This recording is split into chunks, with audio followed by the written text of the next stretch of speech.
नमस्कार। धार्मिक रत्न चैनल में आपका स्वागत है।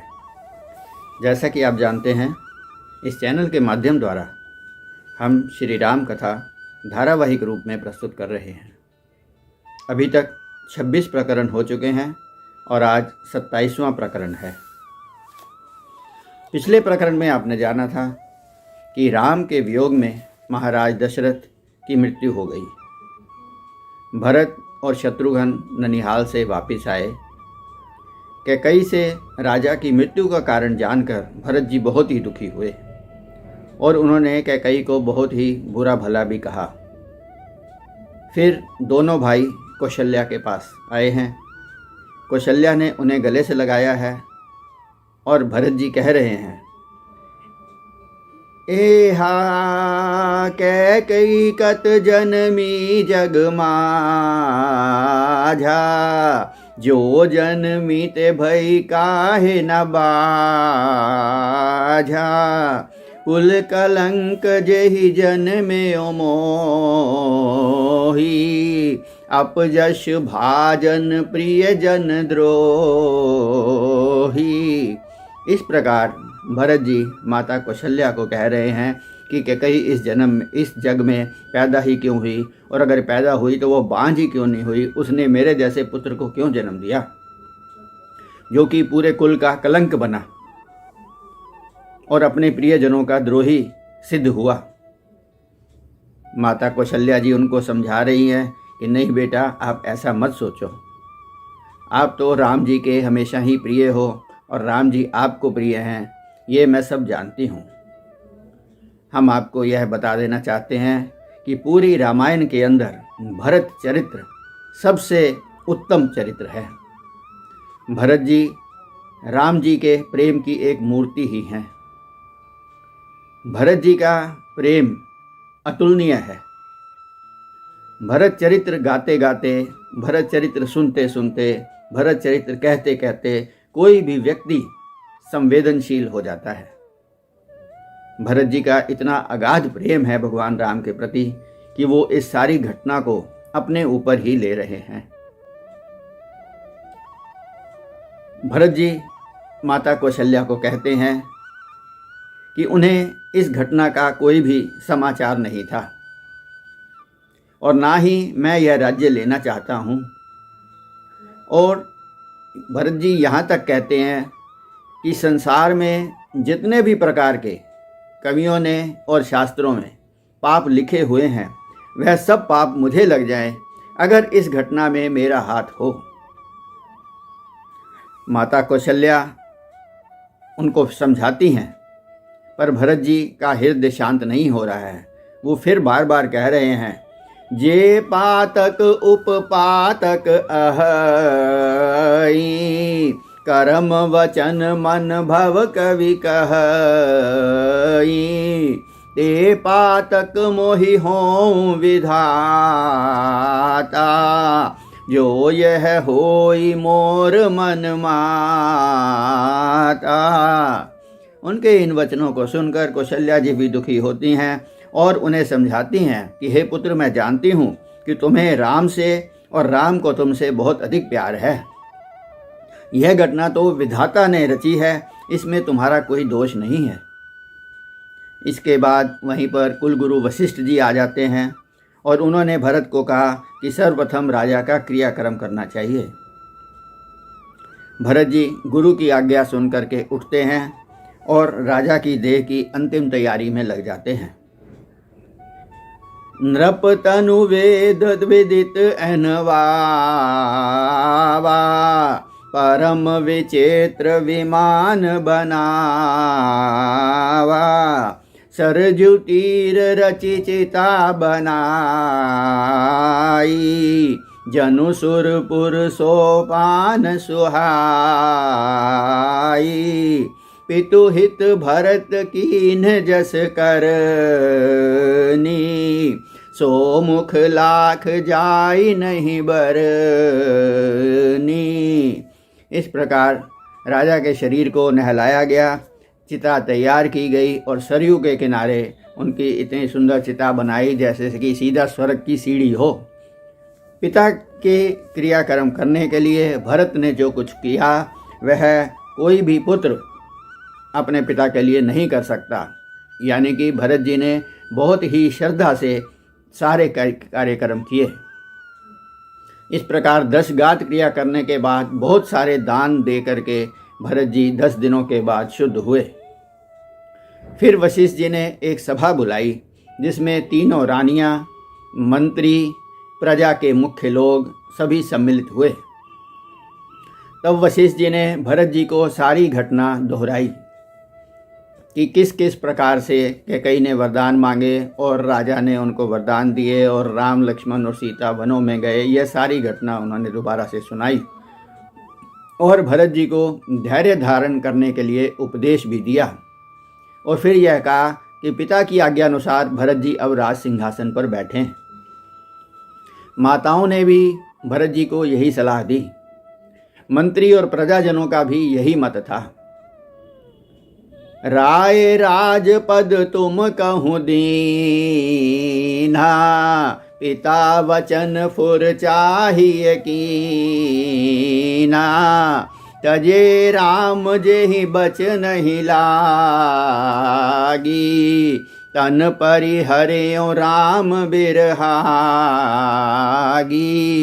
नृपहि वचन प्रिय नहीं प्रिय प्राणा, करहूँ तात पितु वचन प्रमाना। इस प्रकार वशिष्ठ जी ने कहा कि हे भरत जी, राजा ने राजपद अब आपको दिया है, इसलिए आपको उनका वचन पालन करते हुए अवश्य ही राज सिंहासन पर बैठना चाहिए। जिन वचनों के लिए राम जी ने अयोध्या छोड़ दी और दशरथ जी ने अपने वचनों का पालन करने के लिए शरीर को छोड़ दिया, उसी वचनों का पालन करते हुए अब आपको भी सिंहासन पर बैठना चाहिए। पर इन सब की बात सुनने के बाद भरत जी कहने लगे कि आप सब मुझे राजगद्दी पर क्यों बैठाना चाहते हैं? इस पर तो कोई भी धर्मशील व्यक्ति को ही बैठना चाहिए। भरत जी कहते हैं, मोहि राज हठ देयहूँ जब ही, रसा रसातल जायहि तब ही। मोहि समान को पाप निवासु, यहीं लगी सिय राम बनवासु। भरत जी बहुत ही दुखी हैं। वो कहते हैं कि अगर आप मुझे जबरदस्ती इस राजगद्दी पर बिठाओगे तो धरती पाताल में चली जाएगी, नीचे को धंस जाएगी, क्योंकि मेरे समान पाप का कोई भी निवास नहीं है, जिसके कारण राम और सीता को वनवास हुआ। अंत में भरत जी ने कहा कि मेरा तो निर्णय यही है कि मैं कल प्रातःकाल ही राज तिलक का सारा सामान लेकर के वनों में राम जी के पास जाऊंगा, उनसे क्षमा मांगूंगा और वहीं पर उन्हें राज तिलक करेंगे और हम उन्हें अयोध्या वापस लेकर के आएंगे। यह सुनकर सारे लोग, सारी माताएं, महर्षि वशिष्ठ और सब प्रजा के लोग भरत जी की प्रशंसा करने लगे और सब प्रातः चलने की तैयारी करने लगे। सभी माताएं, कुलगुरु वशिष्ठ जी, मंत्री एवं प्रजा के लोग इकट्ठे होकर सुबह चलने लगे। भरत जी ने माताओं के लिए पालकियों का प्रबंध करवाया।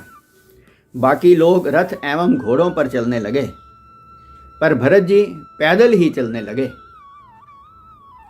सबने उन्हें मना किया, पर भरत जी ने कहा कि जब मेरे राम जी पैदल ही गए हैं तो मैं भी पैदल ही जाऊंगा। भरत चले चित्रकूट हो रामा, राम को मनाने।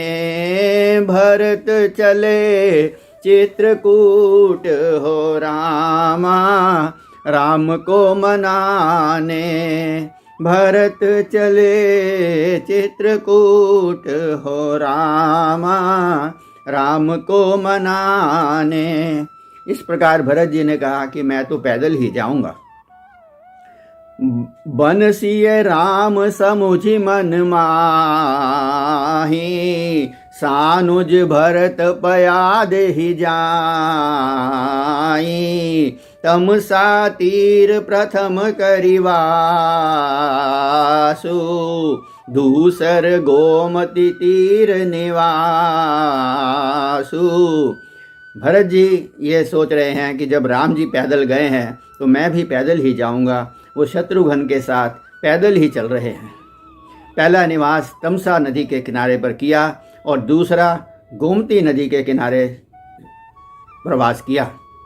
इस प्रकार श्रृंगवेरपुर गंगा के किनारे वे पहुँचे तो गुह ने सोचा कि भरत जी राम पर शायद हमला करने जा रहे हैं, क्योंकि साथ में उनके बहुत लंबी चौड़ी सेना भी है। अतः मैं उन्हें गंगा ही पार नहीं करने दूंगा। पर बाद में भरत जी का स्वभाव जानने के बाद उसने उनको प्रणाम करके उनका स्वागत किया और राम सखा सुनकर भरत जी ने उन्हें गले ही लगा लिया। देखी भरत कर शील स्नेहु भा निषाद ते ही समय विदेहु। निषाद राज ने जब भरत का प्रेम देखा तो वह बिल्कुल अपने देह का भान ही भूल गया। निषाद ने वशिष्ठ जी को, सभी रानियों को प्रणाम किया और सभी अनेकों नावों में एक बार में सबको गंगा पार करवा दी। भरत जी निषाद के कंधे पर हाथ रखकर आगे चल रहे हैं। सोहत दिए निषाद ही लागू जनु तनु धरे विषय अनुरागू।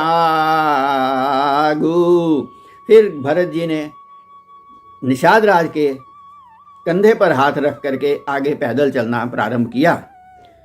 इसके बाद गंगा नदी आई और भरत जी ने गंगा नदी को प्रणाम किया और कहा कि मुझे वह जगह भी दिखाओ जहाँ राम जी रात को सोए थे। पेड़ के नीचे पत्तों का बिछोना देखकर भरत जी बहुत ही दुखी हुए। उन्होंने कहा कि हे कैकेयी, तुम्हें धिक्कार है। निषाद ने कहा कि आप राम जी को प्रिय हैं और राम जी आपको प्रिय हैं, अतः आप उनकी चिंता ना करें। इस प्रकार भरत जी राम जी को मिलने के लिए आगे बढ़ते जा रहे हैं। इससे आगे की कथा हम आपको अगले प्रकरण में सुनाएंगे। आइए 2 मिनट के लिए भरत जी से संबंधित यह भजन गा लेते हैं। भरत चले चित्रकूट हो रामा राम को मनाने। भरत चले चित्रकूट हो रामा राम को मनाने। राम को मनाने, राम को मनाने। भरत चले चित्रकूट हो रामा राम को मनाने। राम को मनाने, भैया राम को मनाने। भरत चले चित्रकूट हो रामा राम को मनाने। राम को मनाने, भाभी सीता को मनाने। भरत चले चित्रकूट हो रामा राम को मनाने। भरत चले चित्रकूट हो रामा राम को मनाने। नमस्कार, धन्यवाद। जय श्री राम।